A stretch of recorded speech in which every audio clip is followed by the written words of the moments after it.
যোগাযোগ প্রযুক্তি মন্ত্রণালয়ের মাধ্যমে আরো ভালো করার জন্য ড্রোনস আছে, সবগুলো কিন্তু বইতে এসেছে এবং এটা $28 মিলিয়ন আমরা বৈদেশিক মুদ্রা অর্জন করছি।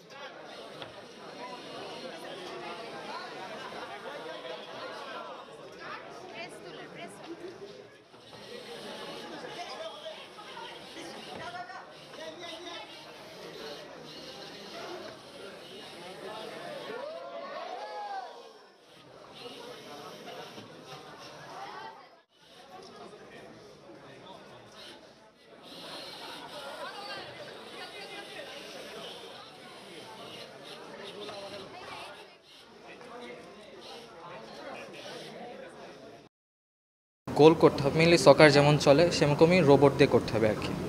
তো ওইটাই আর কি ছিল কম্পিটিশনটা।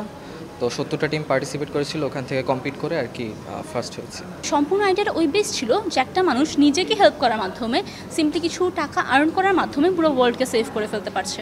আর্টিফিশিয়াল ইন্টেলিজেন্স জানতে হবে, আমাদের বিগ ডেটা অ্যানালিটিক্স সম্পর্কে বুঝতে হবে, আমাদের রোবোটিক্স নিয়ে গবেষণা করতে হবে। অল্প দিনের মধ্যেই আমরা আমাদের দেশের প্রথম একটি উন্নত আন্তর্জাতিক মানের এই রোবোটিক্স সেন্টারটি আমরা আনুষ্ঠানিকভাবে উদ্বোধন করতে পারবো।